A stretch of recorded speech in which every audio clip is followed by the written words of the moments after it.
city of God.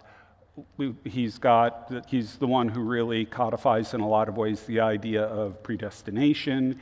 He's also really responsible for, again, codifying the idea of original sin.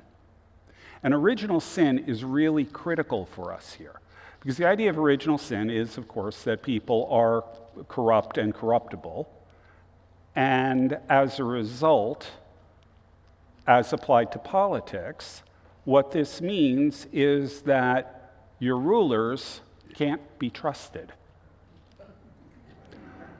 No one can be trusted with absolute power.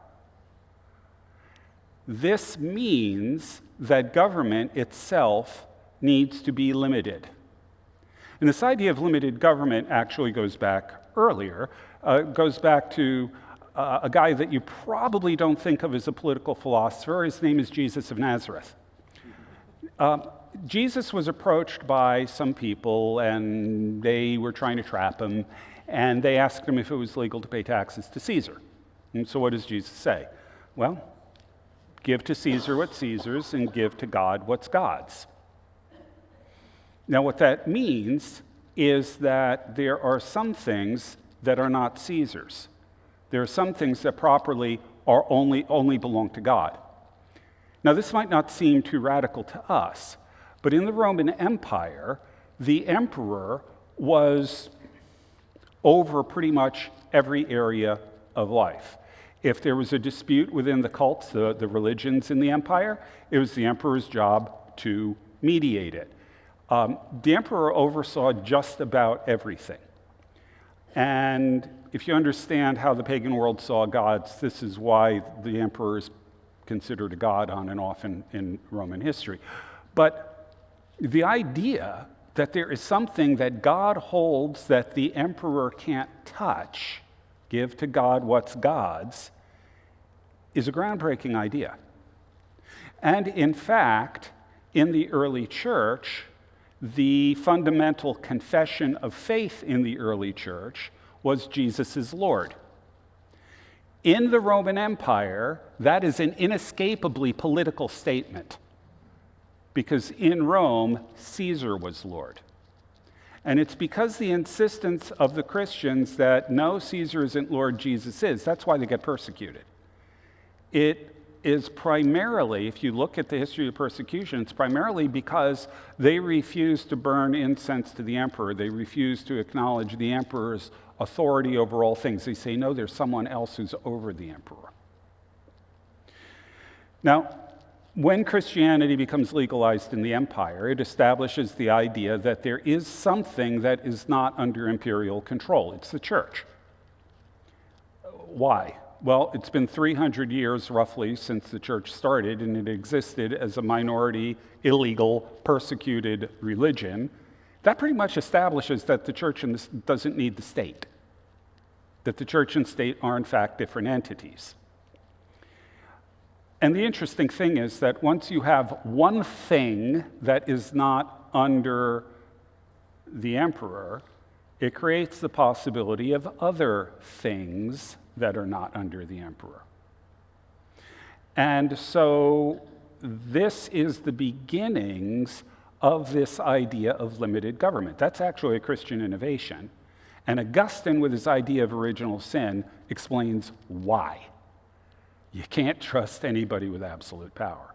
And what happens from here is that as you look at the development of medieval government, what you see is a system of checks and balances put into every form of medieval government that you have. You know, we think sometimes of divine right of kings and stuff like that. That's not medieval. That's much later. In the Middle Ages, they understood the implications of Augustine, and they understood that, well, first of all, not everything belongs to Caesar, but at the same time, we can't trust them, and therefore we need to have systems in place so that if someone in the government, usually a king, starts overstepping his bounds, we need things in place to check him. So we sometimes, as Americans, I think the idea of checks and balances is original to us. It isn't. It goes back all the way into the Middle Ages. So that's one thing, this idea of limited government, checks and balances, things like that, anchored firmly in original sin. Keep that in mind. We'll come back to it. A second set of ideas that come out of Christian political theology, actually with some roots in Roman political thought as well, is the idea of inalienable rights. Oh, that's not original to us either. Turns out that this is an idea that goes way back. And even the Romans acknowledged that there were certain rights that were inalienable. Now, the word inalienable, what does it mean?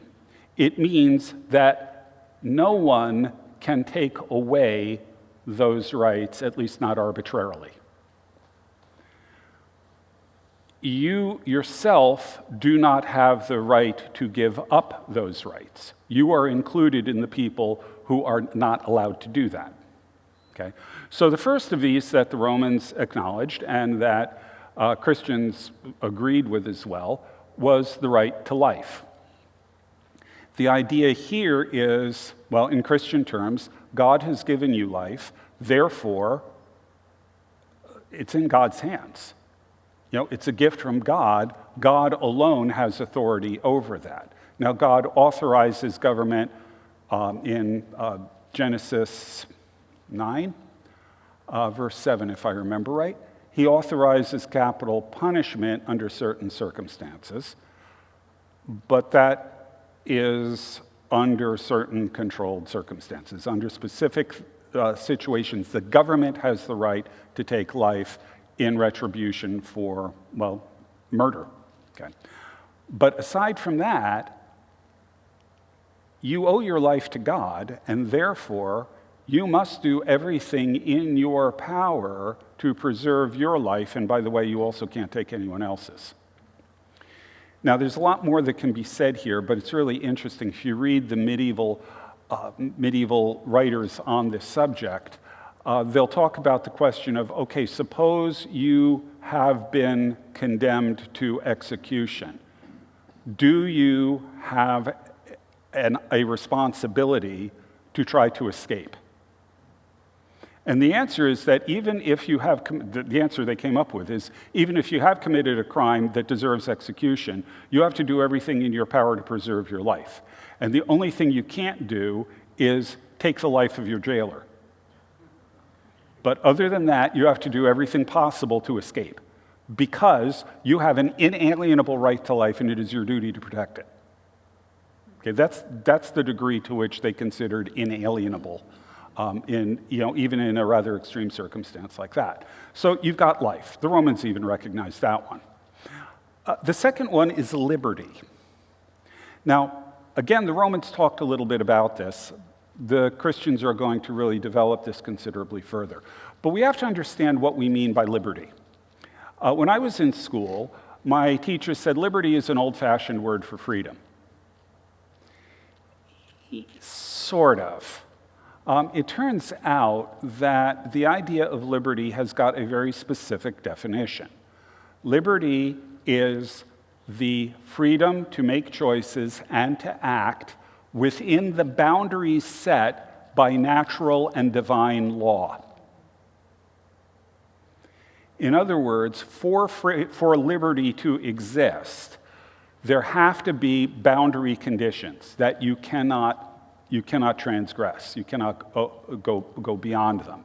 And these boundaries are set by natural law and by divine law. This is a classic definition of liberty. The alternative to liberty, in terms of traditional terminology, is license. This is where we get the word licentious. Okay. License is the ability to make choices unconstrained by any boundaries, where you reject all boundaries, you reject all law, you reject anything except your particular will to make choices. License exists where there is no natural or divine law, where there are no boundaries.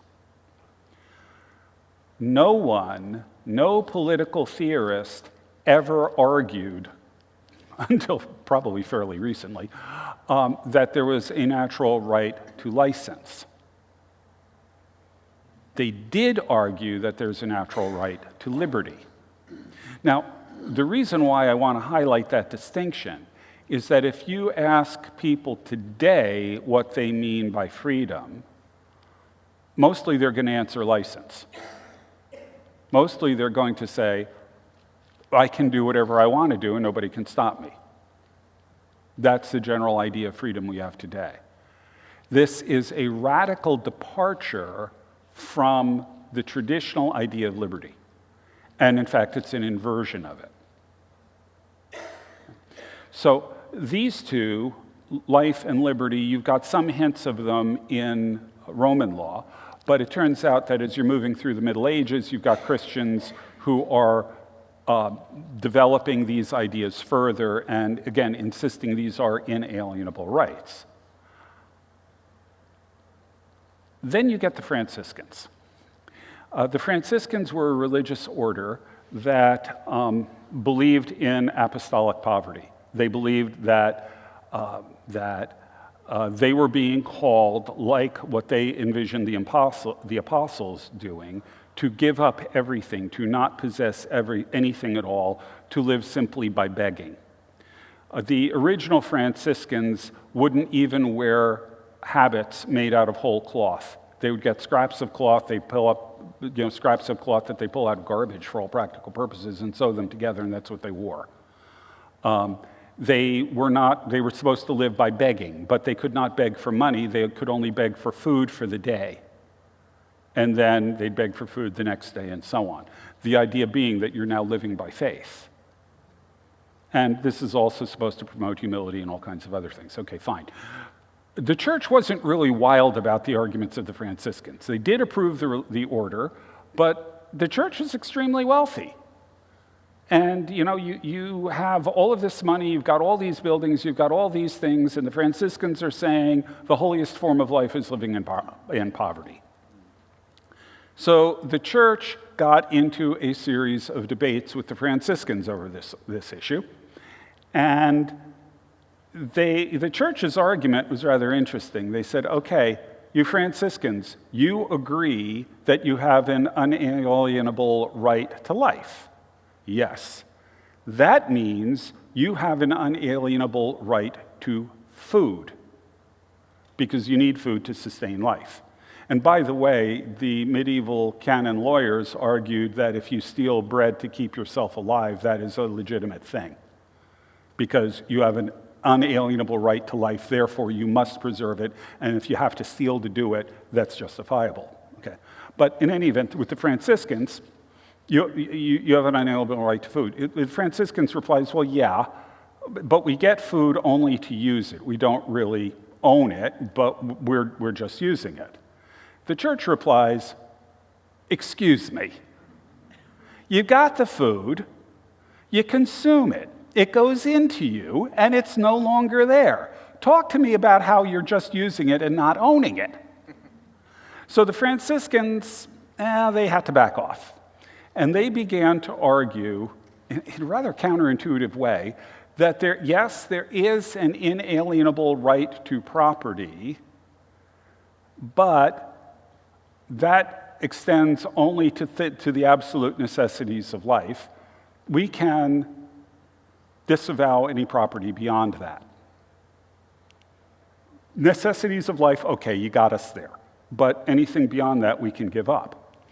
So the Franciscans then keep their ideal of poverty, at least in principle, while being forced to make an argument for an unalienable right to property.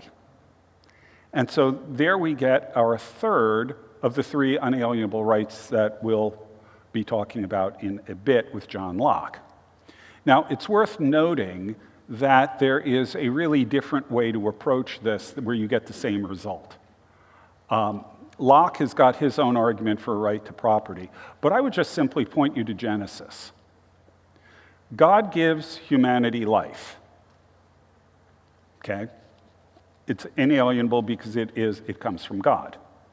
God gives man liberty. Where is that? Tend to the garden and protect it. eat the fruit of any of these trees out there you see. You can eat the fruit of any of them except that one. Okay? The except that one is the boundary condition. It sets the limits within which liberty can function. Without that boundary condition, we don't have liberty. Okay? So now, like I said, Locke will get there a little bit differently, which I may or may not talk about depending on how time is going. But you've got life and you've got liberty right in the garden. The very fact that you've got divine law in place in the garden, don't eat from that tree, but you can do all the other stuff, that's liberty. Property. There's a thing called the labor theory of property, which is different from labor theory of value. Don't confuse them. Labor theory of property goes like this. And this is actually Locke's argument here. When you work for something, you put some of yourself into it. And since you own yourself, you therefore own the thing that you have produced, because you've put some of yourself into it. Now, a simpler way of getting that is in Genesis. God tells Adam, tend the garden, eat the fruit. Put differently, Adam, you are fully entitled to the fruit of your labor, literally.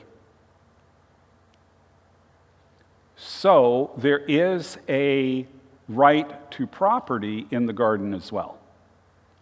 Now, they didn't really do that third one in the period. That's sort of my way of reading it. But you do have these arguments for these basic inalienable rights. Okay, now so we've got limited government, we've got inalienable rights.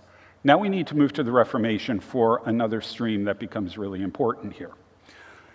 And that has to do with resistance. When is it legitimate for you to resist the government? This really starts up pretty early in the Reformation. Luther inadvertently really creates his own church. He really intended to stay Catholic until they excommunicated him. That posed a little bit of a problem for that. So he starts his church. It spreads to a bunch of the principalities inside the empire. The Holy Roman Emperor doesn't like this, and the Holy Roman Emperor is trying to shut down Protestantism and re-Catholicize the whole area. Unfortunately, Charles V, the emperor, had a minor problem with wars with France and the Turks and things like that was keeping him busy. But the Lutheran princes looked at this and said, sooner or later, those fights are going to die down, and then he's going to come after us. And the way he's going to do it is he's going to try to pick us off one after another. So they got together in a little city called Schmalkalden and established something called the Schmalkaldic League. It was NATO. It was a mutual defense pact. If the emperor attacks one of us, it's like attacking all of us. So the idea is we're going to have this kind of collective resistance against the emperor if he moves against us. And then they took this to Luther and asked for his blessing on it, and Luther said, absolutely not. And they said, come again? And he said, I can't do this. And they said, well, why not? And they said, Romans 13. We're supposed to obey the governing powers. If the governing powers ask us to do something that violates God's law or prohibits us from doing something that God's law requires, then we have to disobey him, but it's effectively civil disobedience. We disobey him and accept the consequences. That's it. That's all that Romans 13 allows. And so this kind of put the princes in a little bit of a bind. So they did the only logical thing they could think of. They sent in the lawyers to argue with Luther. And so what they did, the lawyer said to okay, look, Martin, in general, what your point stands, but you're ignoring certain things about government in general and the Holy Roman Empire in particular. The emperor is an elective office. He's elected by the princes. This means that the princes are the ones that put him in place, which means the princes have a duty to oversee him. And if he breaks his word or does something illegal, it is the prince's responsibility to resist him. Further, The princes themselves are some of the governing authorities. So we're supposed to obey the princes, not just the emperor. So Luther looks at this and he says, all right, you got a point. And he, in a thing called the Torgau Memorandum, which is dated either 1530 or 1531, depending on when you decide the year starts, 16th century, it gets complicated. He says, okay, given the lawyer's argument, the Schmalkaldic League is okay, and it gets started. This is the beginning of what is known as Protestant resistance theory. And with Luther, it is built around the idea of the lesser magistrate or the inferior magistrate. That is to say that people lower down in the government, have the right to resist people higher up in the government if there's cause. You know, in the case of the emperor, if he breaks his word or violates the constitution of the empire. This is something similar to the idea of governors resisting the federal government, executive orders or whatever. Or I've seen situations where sheriffs have refused to enforce laws about guns, for example. These would be examples of lesser magistrate in action. Okay, so we have this idea of resistance by the lesser magistrate. Let's set that aside for just one moment because we need another piece before we come back to resistance theory, and that piece comes from John Calvin. Calvin argued, he looked at he looked at Exodus. And when he looked at Exodus at Sinai, he noted that God was establishing himself there as king over Israel. And if you have questions about that, think about what God tells Samuel later. They're not rejecting you, but me as king. Okay? So God is setting himself up as king over Israel. What does he do? How does he do it? Well, first of all, he asks the people, all right, these are the terms of the covenant I'm laying out. Do you agree to abide by them? Yes. All right, let's get this clear. These are the terms. Do you agree to abide by them? Yes. I'm not convinced. These are the terms. Do you agree to abide by them? Yes. Okay, the covenant is now ratified. The people of Israel were asked 3 times whether or not they agreed to live under the terms of the covenant. What this said to Calvin is that government, if God sets up his government that way, all government has to be based on the consent of the governed. Another idea we think is original. But secondly, that government, if God establishes his government over Israel as a covenant, then all government should be covenantal. This is the blueprint that God himself provides for government of a people, over a people. So Calvin is going to argue for a covenantal government based on the consent of the governed. This is usually described as Calvinist contract theory. That's wrong. It's not contract, it's covenant. Big difference. Okay. Contract is a secularization of the idea of covenant. Okay, so now we have resistance theory from Luther. We've got covenantal government from Calvin. The two of them get combined starting in France. A couple of other places too, but France is one of the key early ones. France at this point was suffering from a series of religious wars where the king was persecuting the Protestants.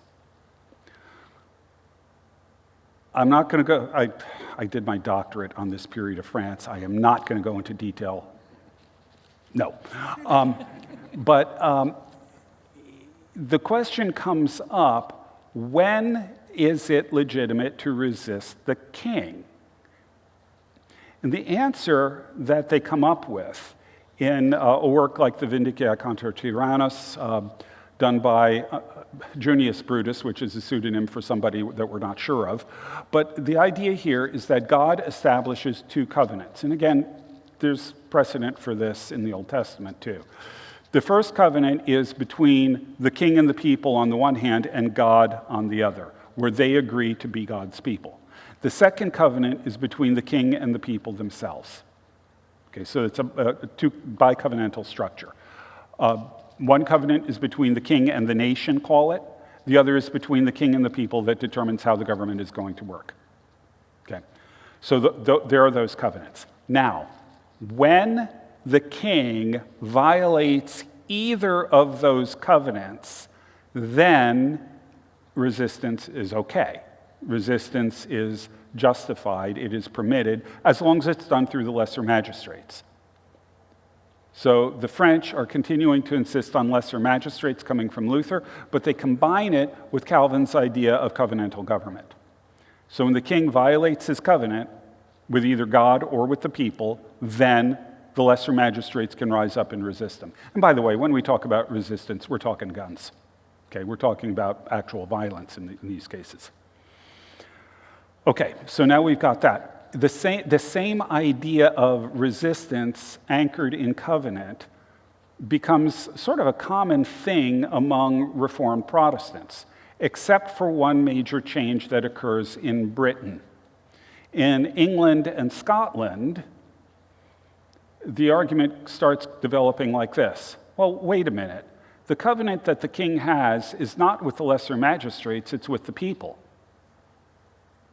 If that's the case, then when the king breaks his covenant, we don't need the lesser magistrates because he's broken the covenant with the people, and the people themselves have the right to resist. There are a number of thinkers in England and in Scotland that take that line. And that's a significant change in Protestant resistance theory because we're now no longer working with lesser magistrates, we're working with the people themselves having a right to revolt. And that is considered explosive, it's considered dangerous, it's considered all kinds of things, but nonetheless, it ends up getting embedded in at least some strains of British resistance theory. Okay, now we've got all the pieces in place. We have limited government, we have unalienable rights, we have a covenantal theory of government, and we have a resistance theory that's integrated with this. This is the context for John Locke. Locke is a brilliant guy, but a lot of what Locke came up with wasn't entirely original to himself. It was, in fact, drawn from all kinds of other sources, and what Locke did is put it into a coherent framework. So what does he say? Government is a contract. He is secularizing the concept of covenant here. Government is a contract between the king and the people to protect their unalienable rights of life, liberty, and property. If the king violates that covenant, the people have the right, if he starts depriving them of life, liberty, or property, the people have the right to stand up and resist him, replace that government with another government more to their liking. So you see what Locke has done is he's woven together the unalienable rights part, covenant transformed to contract, and resistance theory. He's woven them together, and this is the core of his two treatises of government. Okay. Now, you'll notice, however, that there's something missing. We do have limited government there, yeah, but what we're missing is actually original sin. Because Locke did not really believe in original sin. He believed his psychology, which is incredibly influential in the Enlightenment. His psychological theory says that human babies are born as tabula rasa, blank slates. They have no innate ideas, no innate structures of their mind, and that means, among other things, that they have no propensity to sin, because there's nothing innate to them. They just sort of learn as they go along and organize things and so on. So Locke didn't believe in original sin. And this shows up, actually, Locke has this nice theory of government, but that one piece is missing. And it shows up because Locke was asked to write a constitution for the Carolina colonies. And so he wrote this constitution. It's longer than the American Constitution, considerably. And the reason it's so long is he tried to put in rules in place. We're going to set the rules in place so that corruption becomes impossible. We've got every contingency covered here. And thus, we can prevent the government from going corrupt. We can prevent, well, the things that Augustine worried about. Because, Augustine was wrong about original sin. So if we set the structures in place properly, it can't go corrupt.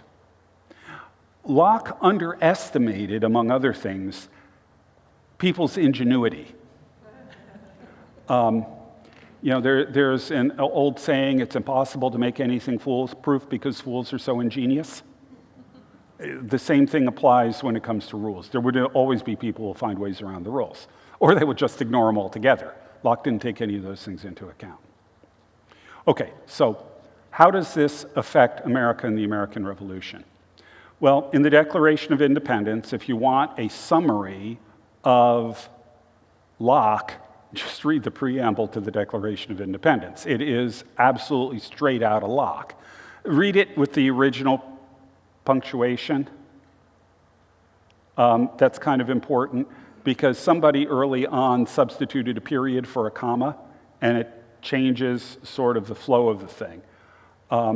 We have that endowed by their Creator with certain unalienable rights. Among these are life, liberty, and pursuit of happiness. Period. No, comma, because the rest of it is the implications of that. Okay, that's how it was originally punctuated. They still publish it wrong all the time. Drives me crazy. But you'll notice, though, one change. Locke's was life, liberty, property. Jefferson is life, liberty, and pursuit of happiness. Why the change? Well, partly, I suspect, because Jefferson thought property was too crass. But actually, pursuit of happiness needs to be understood in 18th century terms. The word happiness there, we know from all sorts of writings, including Jefferson's own, is actually the English equivalent of a Greek word, eudaimonia. Eudaimonia is the idea of a life, well, call it a life that is completely satisfying and well spent. It is a good life in every sense of the word. The kind of life that when you get to the end of it, you feel like, yeah, I've done it. I've had a satisfying life. Okay. Aristotle argued that eudaimonia was the fundamental purpose of human life. Human life was intended to lead to eudaimonia. That is what we were made for, according to Aristotle. So what Jefferson is saying is that we're entitled to life, liberty, and to pursue the very purpose of our creation. Our word happiness doesn't really cut it. It's something considerably richer and deeper than that. Now, it's worth noting that Jefferson also believed that in order to pursue eudaimonia, you had to have property. You had to have property, and you had to manage it. Actually, Jefferson was a big believer in sort of the yeoman farmer, the farmer who owns his own land, grows his own crops and things like that. He believes this teaches you responsibility. It does all kinds of things. He was not really impressed with urban life. He referred to people in the city as the swinish masses and doubted they would ever be able to govern themselves because they had no opportunity to develop virtue in the way that the farmer does, the landowner does. So he sneaks in right to property through the back door. It's part of the pursuit of happiness. Okay, so that's the Declaration of Independence. It is straight out of Locke. But then you get the Constitution. And what happens in the Constitution? Well, the New England Puritans, Calvinists, and therefore Augustinians are going to have a huge influence on the shape of the Constitution.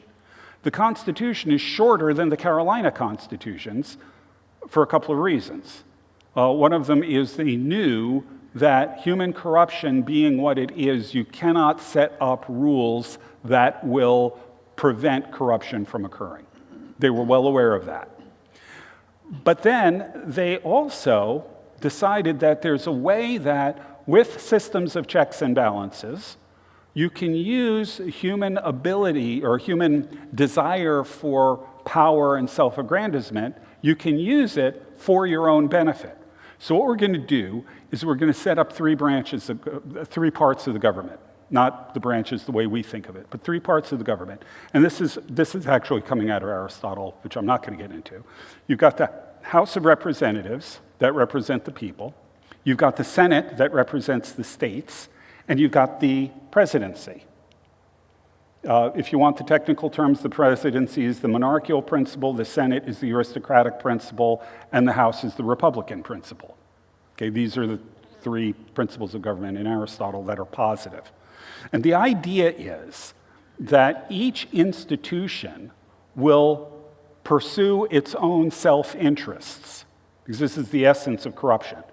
You pursue your own self-interests, which means that every one of these institutions is going to look very closely at the others and make sure they don't overstep their bounds to infringe on my rights and privileges.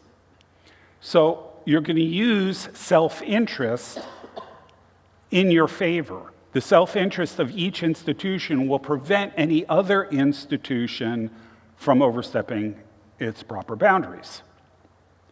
That was the theory. The problem was, well, the original Constitution had no provision for political parties. Political parties were understood to be factions, and everybody knew from history that factions are the death of republics.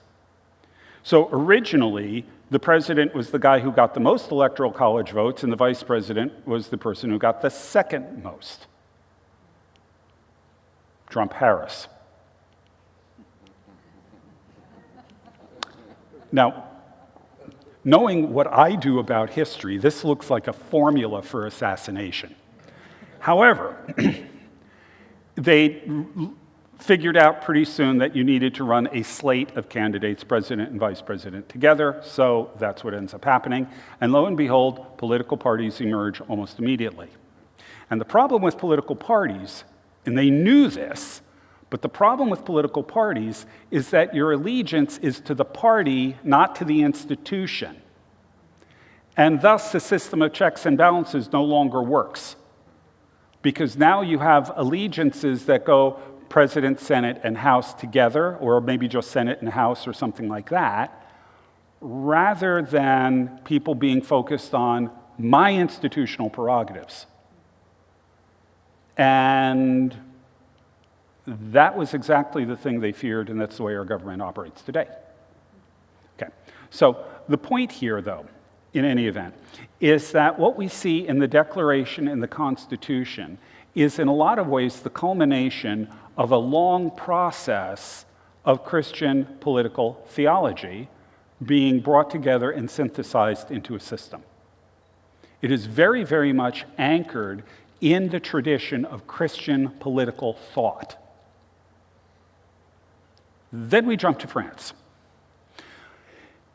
The situation in France is, well, there's probably been more ink spilled on the French Revolution in the past couple of hundred years than just about any other subject in history. I mean, it's really pretty stunning. I'll try to bottom line things for you. You have a monarchy. The monarchy is closely, all of French society in the government and everything else is closely intertwined with the church, the Catholic Church. The two of them are basically, you can't disentangle them. On top of that, they have a political structure, a system of rights, responsibilities, and so on, that is based on a medieval concept of the way society is organized. You have the nobility, theoretically those who fight, you have the clergy, theoretically those who pray, and you've got the peasants, everybody else, those who work. This didn't really make sense in the Middle Ages. By the 18th century, it is hopelessly outdated. Society is just completely different. and it no longer works. And yet this is the law codes of France are anchored in this way of understanding society. So the whole thing is messed up. There are all kinds of problems here. And frankly, the ancien régime, the old regime in Europe, France is sort of the prime example of this, but this exists across Europe. It needed to change. I mean, it was dysfunctional in a lot of different ways. Now, you have at the same time the Enlightenment developing. So you have these Enlightenment philosophes, which is the French word for philosopher. They're not really philosophers, they're social critics, who are looking at this and saying this needs to change. And they're proposing all kinds of ways to change it and to improve it and things like that. Now, the philosophes operated in a context of salon, drawing rooms where you would bring members of the elite and these thinkers together and they would have conversation and stuff like that. And the criteria for participation was really, it's criterion one, you have to be witty. You have to be kind of entertaining to talk to. And it's much easier to be witty when you're critiquing things than when you're posing solutions. So these guys became experts at shredding French society. Okay. Probably the prime example of this is a guy by the name of Voltaire. Voltaire's writings, if you read something like Candide, it's a tremendously funny book. But he attacks pretty much everything you can imagine in society. And John Woodbridge, one of my professors at Trinity, said that the thing that's really dangerous about Voltaire is he gets you to laugh at things that aren't really funny. Okay. So you've got this going on. And by the way, it's also worth noting that the philosophes, because in part of the close entanglement of French government and society with the church, they were very, very much anti-church. They were anti-Catholic. They were anti-Christian. Okay. This is not so much true in England, but in France, very definitely anti-clerical, anti-Christian. Okay. Matter of fact, one of them, I think is it Diderot? One of them said that France will never be free until we strangle the last king with the guts of the last priest. Okay. So you've got this strong anti-Christian element there. Voltaire writes these savage critiques of society, and he's in exile for a while, mostly voluntary. He's ultimately moves to southern France. He writes his last play, and it's going to be premiered in Paris, and Voltaire goes to Paris for the premiere of his play. And he is treated like a cultural hero. If they had ticker tape parades, he would have gotten one. Okay. I would argue that once that happened, the revolution was inevitable. The form of the revolution wasn't, but the revolution was inevitable because what that said is that the people, at least the people in Paris, and where Paris goes, France follows ultimately, whether they like it or not, Paris will drag them along. The people of Paris had so internalized Enlightenment critiques of their society, their culture, their government, and everything, that Voltaire is treated as a great hero. Once you internalize that kind of savage critique of your society, the society is doomed. Well, then there's a fiscal crisis having to do with out-of-control debt and the inability to muster the legal resources to borrow the money to pay off the debt, to raise the money that they needed to service the debt. And France was in danger of fiscal collapse. It's worth noting that every great power in history is destroyed by out-of-control deficits and debt. Check out the US debt clock. But in any event, that is what triggers the calling of the Estates General, which leads to ultimately the Bastille and the start of the French Revolution.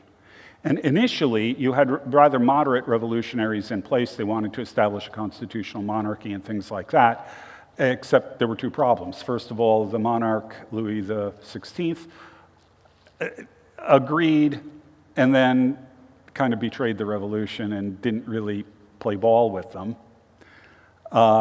And so that sort of discredits him. And so now you've got a constitutional monarchy without a king that really wants to work with you. But the other problem was that the new government could not actually solve the problems that they were facing.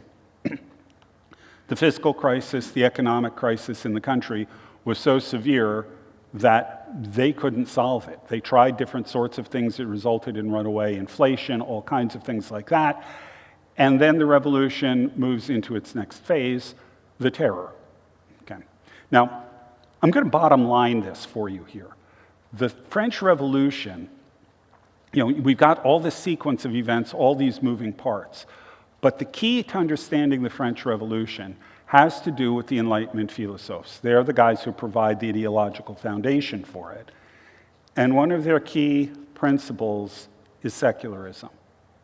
One of the key principles is we want the church out of government, and we don't only want the church out of government, we want God out of government. We want to create, for the first time in history, a purely secular state. That is critically important because that is the thing that changes political thought forever. Okay, so what happens here? What happens when you create this purely secular state? Well, it's based on the premise of human perfectibility. It's based on the idea that we can create a system that will bring in effectively a kind of utopia. It's this idea, we're going to reject original sin. We can do this in such a way that it will solve all of our problems. Here's the problem, though. Every utopian is a totalitarian because anybody who dissents from the utopia is a threat to bring in the promised age, and therefore they must be eliminated. This is largely what's going on with the terror.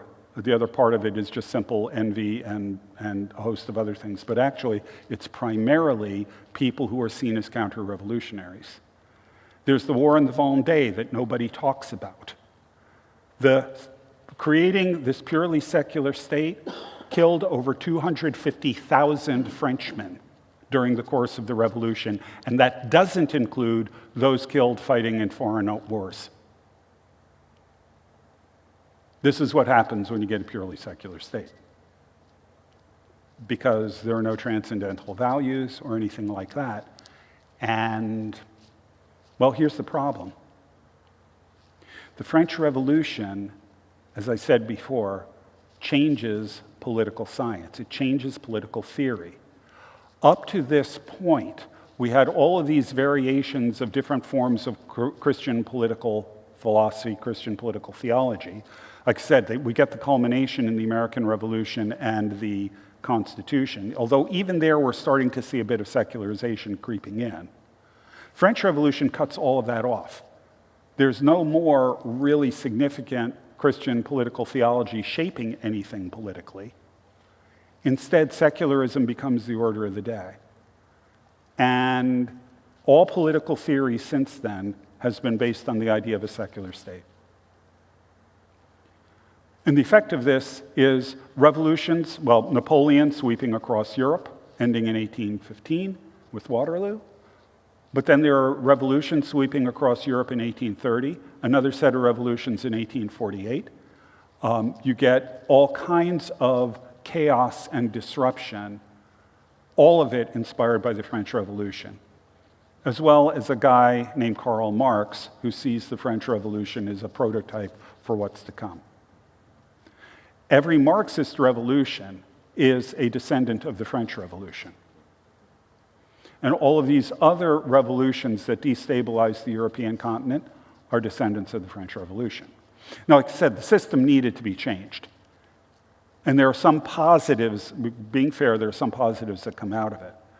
But this shift of thinking away from ideas that are anchored in the historic Christian tradition the deliberate rejection of that, throwing all of that out, and trying to create your own, again, purely secular system, just what makes sense to us, that, I would argue, has proven to be a disaster in a lot of ways. And yet, that is the way that modern political science operates. And in fact, it is also the way I think most people in America think about their government. We've got this idea that separation of church and state means we have a purely secular government, and the church should really not speak into it or have any role in public life. Actually, the First Amendment on this point has to do with government interfering with religion, not the other way around. Congress shall pass no law respecting an establishment of religion, which means Congress can't set up a state church, that's what that meant, or prohibiting the free exercise thereof. Now, curiously, the Supreme Court has argued that secularism is a religion with respect to the free enterprise clause, or free exercise clause, but not a religion with respect to an establishment clause. See how that works? So what it comes down to is that we have a political culture today that is shaped far more by the secular ideals of the French Revolution than by the Christian political theology that actually shaped it, even though it was not expressly expressed as being Christian. All of the ideas are anchored in the Christian tradition. And here's the problem. This is the ultimate problem here. If you lose the Christian foundation of society, which we pretty much have, if you lose that, you lose everything that depends on it. So all the ideas about right to life. Look at what's happening in Canada with MAID, medical assistance in dying, let alone the abortion issue. Liberty, what are we seeing? We're seeing constant attacks on free speech and a host of other associated things. We get lockdowns, we get all kinds of things like that. Property, well, we're still sort of hanging on to that one, aren't we? But I wouldn't count on it for long. Limited government, anchored in Christian thought. And so what do you see the government doing? Extending into every area. The Christian foundations that make up the society are essential if the society is going to preserve those elements that depend on them. You lose the Christian foundation, you lose all the others. And we are rapidly, I would argue, following in the footsteps of the French Revolution in developing this sort of secularized vision of the state. And on that cheery note, we'll go to questions. Oh, by the way, before we go to questions, I want to put in a shameless plug here, two of them. First of all, this program is connected with the Colson Fellows program. And the Colson Fellows is a worldview training program focusing particularly these days on the stress points in society. How should we think about the issues that, what I would call the social science issues, how should we think about those as Christians? How do we think through those, and how do we act in light of that?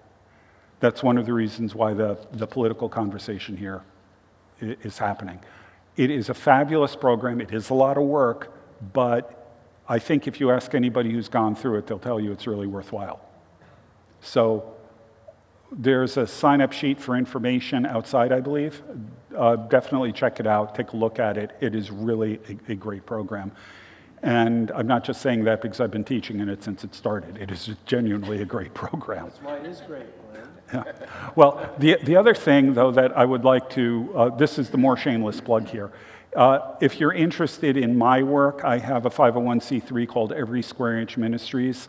It's at esquareinch.org, esquareinch, esquareinch.org or .com. You can use either one. And I'm also on Substack. So if you want to see more of my stuff, you can go there. So much for the advertisements. Let's go to questions. Questions, comments. And we have a mic here too. Actually, a couple of mics.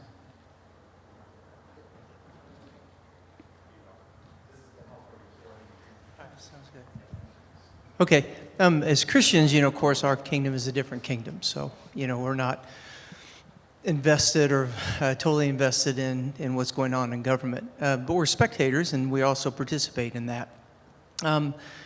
You seem to paint kind of a gloomy picture, looking forward, kind of where we're going. But don't you still see kind of, as you're watching this, the battle still raging, kind of back and forth? From kind of, if we want to go talk in terms of French Revolution and American Revolution, that's still happening. I mean, when, just to mention political parties and names, when the Biden administration came in and it's like, okay, we're going this direction, then all of a sudden Trump comes in and we're going that direction. So again, don't you see still in society today, in politics today, this back and forth? Yes, but it's a back and forth that does not actually go back to the ideals that shaped the Constitution. Consider, for example, how much Trump has done in a very short period of time. It's very, very impressive, but every bit of it was done through executive orders. That's really not the way the Constitution is designed. And it suggests a kind of excess on the monarchical principle of government. The House and the Senate have not done anything in terms of the stuff that Trump is doing, at least not yet. He's doing everything by executive order. That is not a return to the Constitution. Okay, so just as an example there, I would look at that. I'm losing my mic here. There are other things that we can look at, though. There's certainly a certain degree of pushback, but what I don't see happening is a concerted return to Christian foundations culturally. And without that, politics tends to be downstream from culture. It kind of goes in both directions. But without establishing without a revival, frankly, without establishing a broad-based Christian consensus about things within the culture, things are looking really bad. And if you have any questions about whether or not that's happening, look at the polls of college students on things like free speech, freedom of religion, any of those kinds of things. The upcoming generation is not real fond of them. When you say the upcoming generation, are you referring, and there are many? Okay, there we go.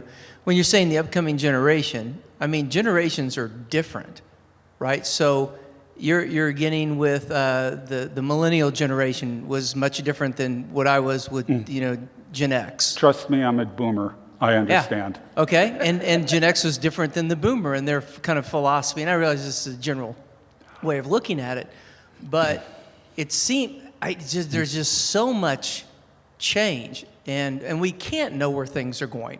And it's all in God's hands. It really is. And we trust Him. And again, the kingdom that we're under right now is not our kingdom. We have a different kingdom, no matter what. But I just find it fascinating the things that are going on in our culture today. And I'm not all doom and gloom because I've been teaching at North Point Christian for 30 years. Mm-hmm. And I teach basically the worldview classes and apologetics and ethics and things like that. And I see these kids that are going out into the world and making an impact for Jesus Christ. And I will tell you that as negative as things might seem at times, I see so many positive, effects coming out of this. Okay. So what I would say is that, the kingdom is going to advance the way it's going to advance. God is sovereign and God is in control. But the Roman Empire fell. And the Roman Empire was the Christian empire. It was the center of the Christian world. Everybody thought it was inviolable and everything else. But the Roman Empire had many of the same characteristics that our culture has today. It collapsed. There's no guarantee that our culture won't. Okay. The other part of it is that working in the context of a Christian school, you may not be aware of the broader trends within the culture. And if you look at the broader trends within the culture, what we are seeing, and I've heard this, I've seen it myself, but I've heard it from lots of people who are very, very well informed, and people at Touchstone Magazine, at their conference and things like that. What we're seeing is a paganization of the culture. Pagan ideas and pagan influence are all over the place. And I mean that in the sense of literal paganism, but also in the sense of occult variety of things like that. This is very, very deeply embedded in the culture across the board. And I see some signs that there may be a revival starting to take place. I do see some signs there, but when I look at the big picture in the culture, I don't know that what I'm seeing here, God's sovereign, but I don't know that what I'm seeing here is going to be enough to turn the tide of the overall cultural situation. I actually think I'd like to get other questions. Yeah, no, that's quite all right. But if there are other questions, I think I'd like to move.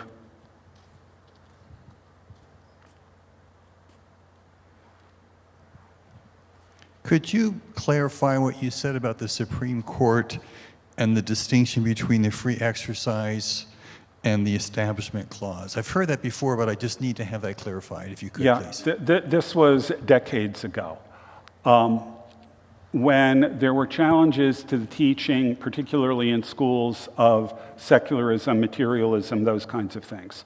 When those things were brought before the Supreme Court, and they're saying, look, this is, we want to be able to teach our faith. We don't want this stuff pushed on our kids. The Supreme Court's answer was, well, secularism functions as a religion with respect to free exercise. So they can, they have complete free exercise in terms of the free exercise clause. But it does not qualify as a religion when it comes to the Establishment Clause, meaning we can have an establishment secularism in the school systems. This can be promoted in the school systems, it can be promoted all over the place, because for purposes of the Establishment Clause, it is not a religion. So we can have it as an established doctrine in the schools. In terms of the Free Exercise Clause, it is a religion. They're free to pursue it any way they want to. So they draw that distinction with respect to secularism, and it is particularly for schools, and then from schools moving on to other governmental institutions. Do you think that's a good distinction? Hell no. Okay. And the reason is simple. The Supreme Court made that decision because they wanted to promote the secularism as an ideology. And there is no way that you can distinguish in the wording of the First Amendment itself. There's no way to make that distinction in the language itself. It was done purely for ideological purposes. If you can't establish it, if you can establish it, the two of them have to work in concert.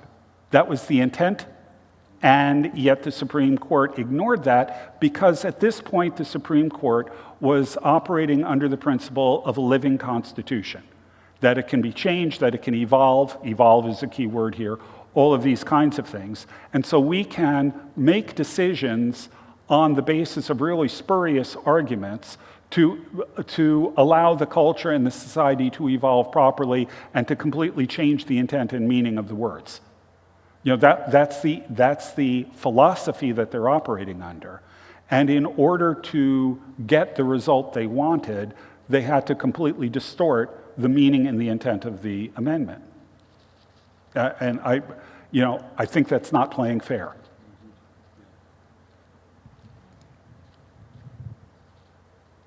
I refuse to believe that I was clear enough that there are no other questions.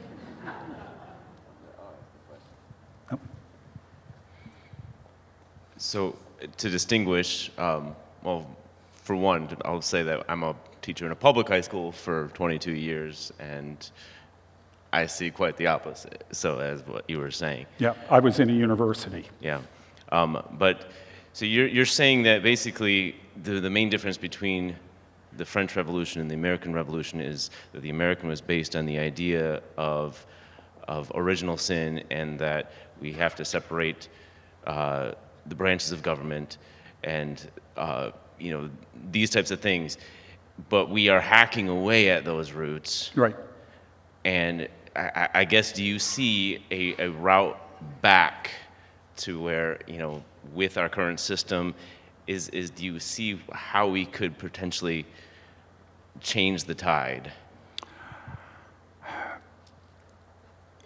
The odd thing about our system of government is that the courts were intended to be the least important branch of government. Constitutionally, the courts basically were intended to play traffic cop, to resolve disputes between different branches and things like that. These days, the courts are the most important branch of government. They legislate. They do their best to force the executive to do what they want to do or to thwart what the executive wants to do, even in areas that are technically under the executive branch of government. The courts are really they're holding the whip hand in the government now. And the real trick is, how do you appoint people who are going to actually honor the intent of the Constitution and those kinds of things? There is, judging by track records, there's no way of predicting that. And as a result, we have a situation where, like I said, the courts are legislating, the courts are pretty much dictating everything. The only way that I would see that this gets reversed is if we have a wholesale replacement of judges who actually act in accordance with the intent of the Constitution, and who at the same time also recognize what I said earlier, that if you eliminate the Christian foundations, you eliminate everything that depends on Christianity. If they don't understand that, and if they don't act within intent, I don't see a way back. And the problem is, like I said, you can't predict who's going to do what. We're seeing that on the Supreme Court now, and let alone all the circuit courts.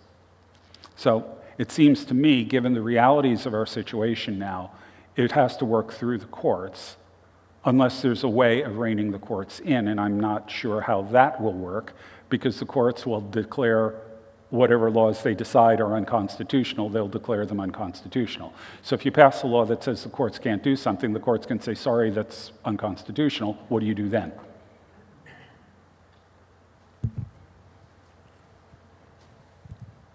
You've got to...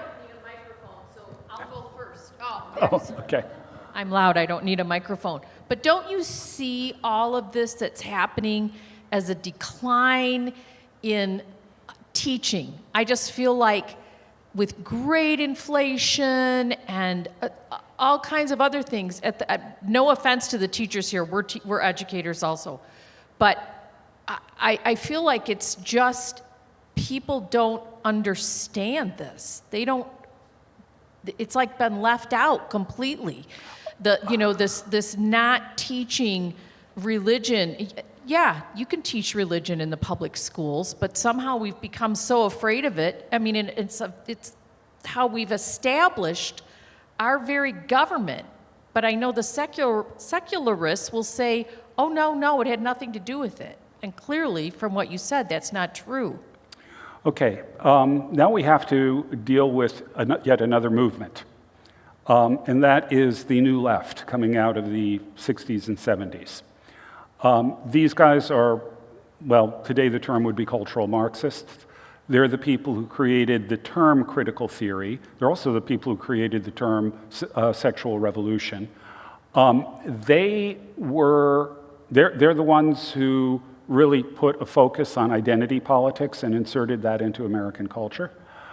And they decided early on that the best way to change America is to take the long view, to infiltrate the institutions that shape culture, meaning media, education, and government, and take control of those. And they succeeded admirably, with the net result that we have had generations of, now by this point, professors teaching professors, teaching professors, teaching teachers from this particular ideological perspective. So the net result is, it's not that we haven't been teaching this stuff. Well, it is, but that was a self-conscious decision to try to present things in a particular slanted way that has ideologically captured the schools, it's captured media, and it's captured the government. That's what they set out to do, and they did a really good job at it. So, yeah, the problem is that this stuff isn't being taught. But it's not just a matter of saying, oh, we need to start teaching this again. We've got to shift the entire ideological focus of the education industry. And as far as grade inflation and things like that go, trust me, I understand this.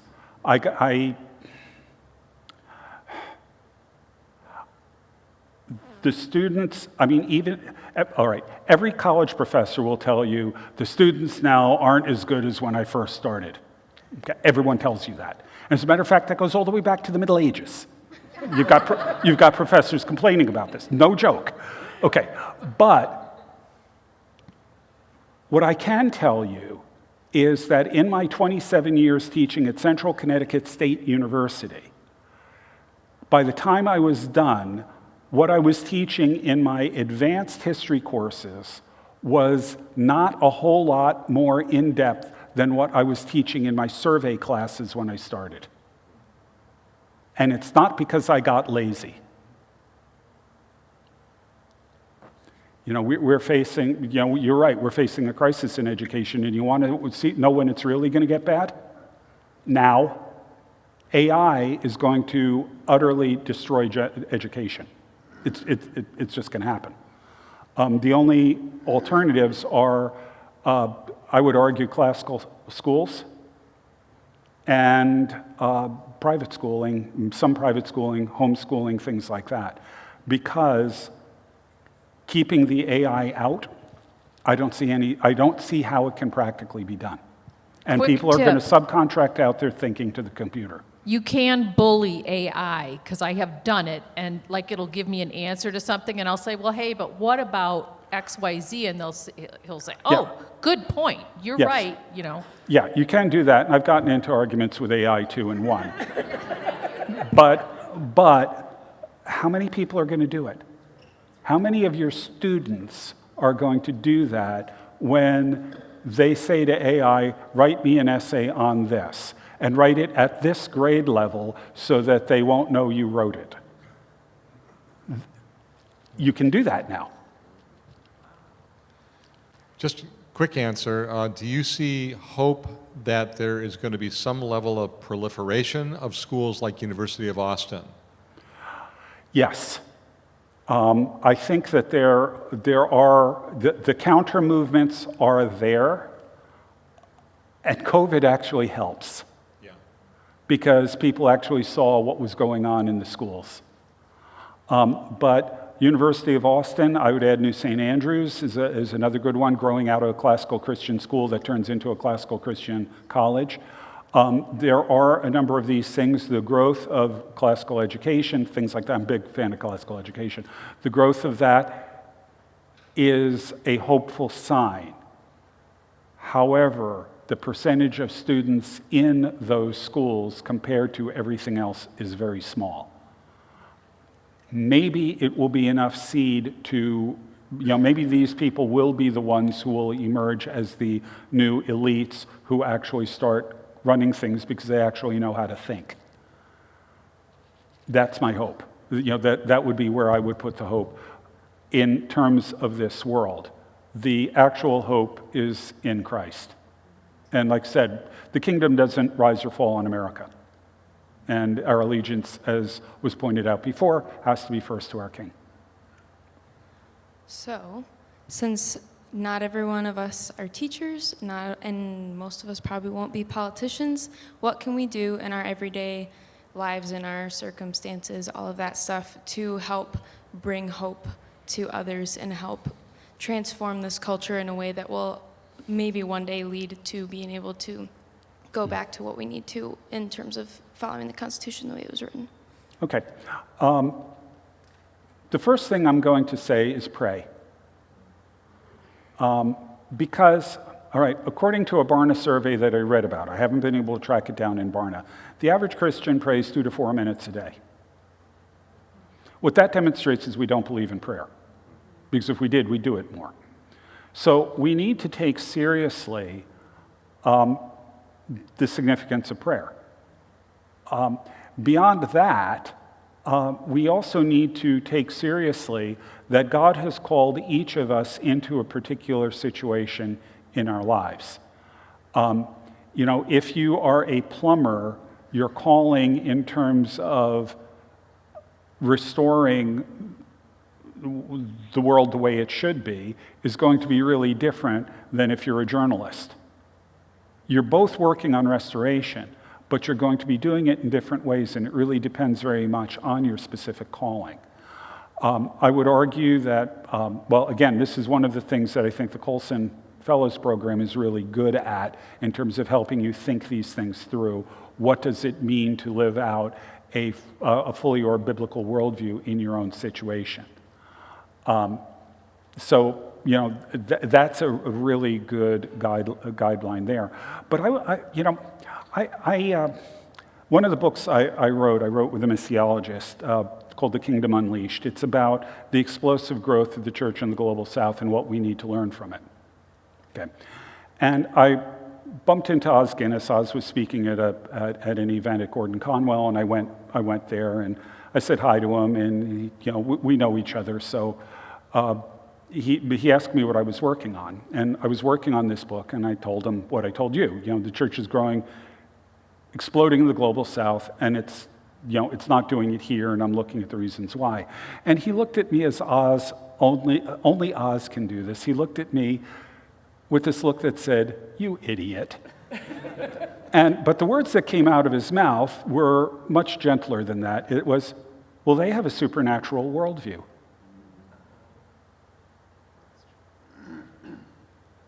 That's where we've got to start. We need to recover a supernatural worldview so that we understand the significance of prayer, so that we understand the significance of the spiritual warfare we're in, because we are, and we know how to deal with it. So those are some of the ways I would start answering the question. My Substack, by the way, is going to be focused primarily around the idea of, it's usually called these days re-enchantment, which is how, another way of saying it is, how do we recover a supernatural worldview? How do we begin seeing the world through these lenses? And so that's something I'm doing a lot of work on right now.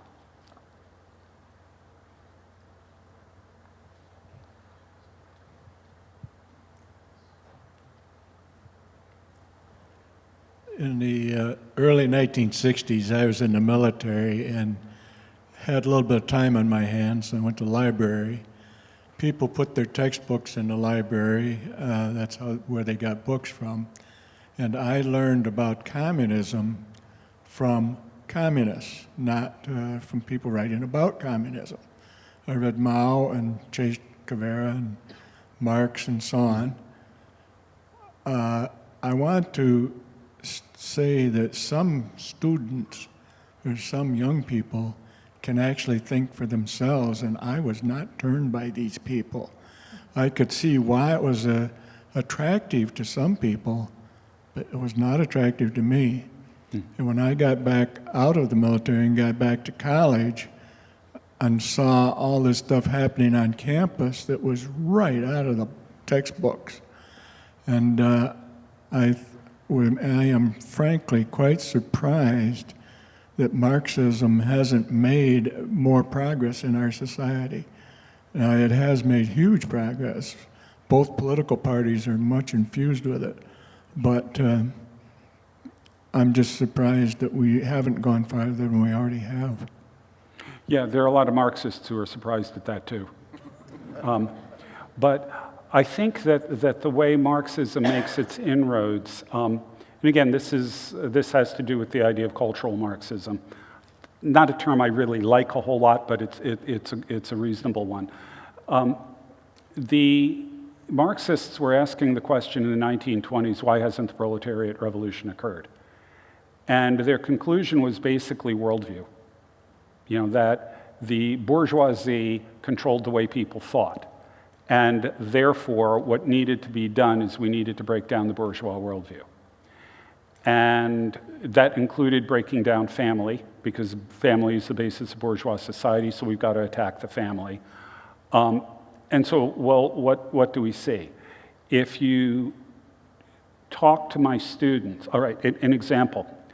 This was in 2005.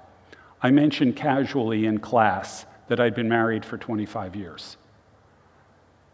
You could hear the jaws bouncing off the desks.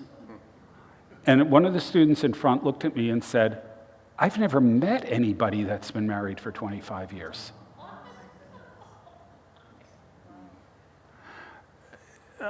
The Supreme Court has decided that they have the authority to redefine family. I'm sorry, God gave that definition. But the Supreme Court has decided that they can do it. And once the Supreme Court decided that, the rest of the country said, oh, well, if it's legal, I guess it's okay. And so suddenly the family's been completely redefined. We have now, the idea was, one of the arguments against same-sex marriage was you can't have kids. Marriage is about children. And they said, no, it isn't. Marriage is not about children. Marriage has nothing to do with children. And the Supreme Court agreed. And now they're saying, we're married, we have the right to children. And so you've got this growth of surrogacy. And a whole host of other things follow. The foundation of the society is already, if you look at what college students and 20-somethings, probably 30-somethings as well believe, the foundation of society is already gone in terms of how they understand family. If you look at surveys of college students, you will find that they have that the majority of them, not all of them, the majority of them have bought into the oppressor-oppressed dialectic that is pushed by critical theory. That's straight Marxism. Anybody who divides society up into an oppressor class and an oppressed class is getting that from Marx. So I would argue that formal Marxism isn't here. But these core Marxist ideas and policies are so deeply embedded in the society and in the mindset of people in the media, college students, college professors, a lot of my colleagues, all of that, that in a lot of ways it's already happened.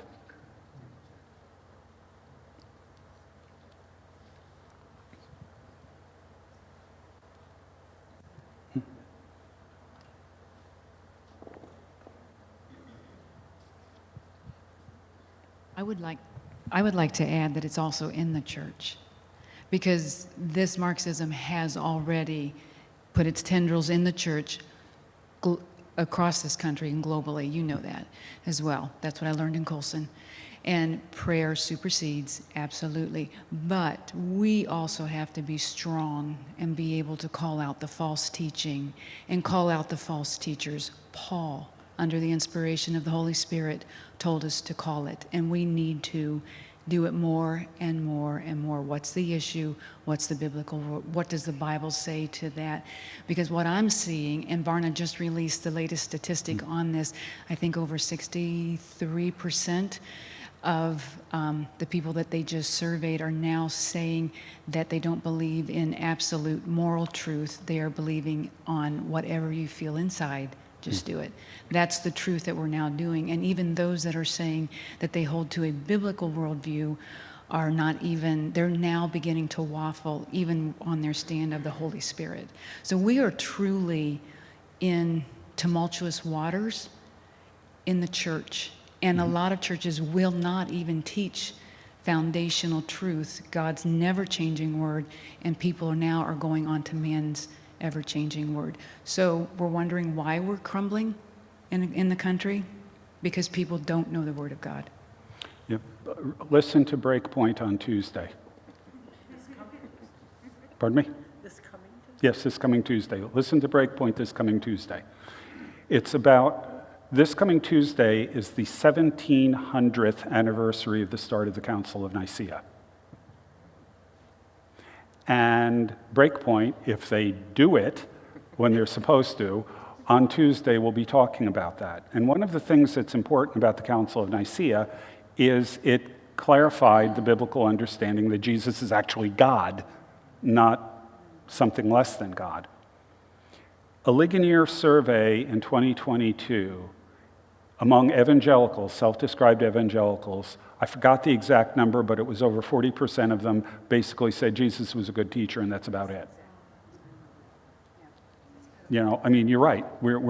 This is why we need better teaching in churches, we need better catechesis, and we also, this again, plug for the Colson Fellows, we need to learn how to think about these issues because it isn't necessarily intuitively obvious.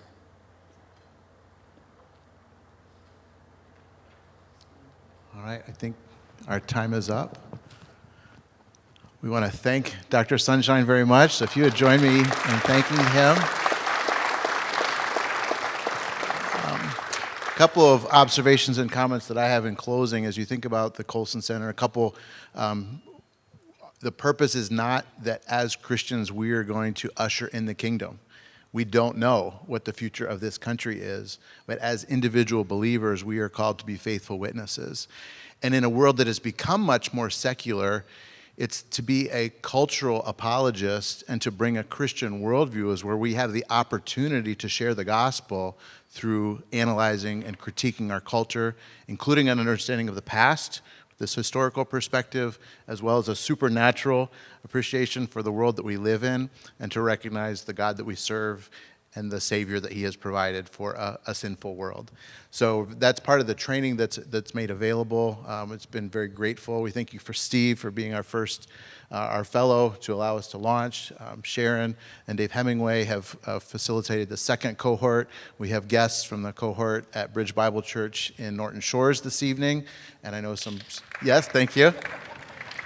And are grateful for the Grand Rapids or regional gathering of Colson Fellows as well. So I'm going to close this in prayer. If you have questions, you're welcome to meet with Dr. Sunshine. If you are from West Can and are interested in our church affiliate that will begin this fall, please find Steve over here. Oh, where are you going to be, Steve? Well, I'll be wherever you want me to be. But we have on the back over there next to the baby bottles, there's a sign up if you're even remotely interested in more information on becoming a Colson Fellow, please just give me your name, email, and your phone number, and I'll see that you get some brochures and some other things that will give you a good insight. Because we're going to be starting a new class. It'll begin actually August 2nd, but we'd like to find out who's going to be involved sooner than that. So that would be real helpful to us. All right, I'll close our evening in prayer. Father, we're grateful for an opportunity to have Dr. Sunshine's expertise as a historian, but one who views things through that Christian lens and to appreciate aspects of people of faith who contributed to movements of society, and those who lacked or critiqued or ridiculed that developed other movements that then also led to other consequences. And as we think of ideas have consequences and bad ideas have victims, we are grateful tonight to think of the truth of your word and the truth of your plan of salvation and our opportunity in our day, in our time where you have placed us to be faithful witnesses. Help us to educate ourselves. Help us to rely upon you for truth and your Spirit in guiding our words and interactions that we might be faithful witnesses. We give you thanks in the name of Jesus, our Savior. Amen. Thank you. You are dismissed.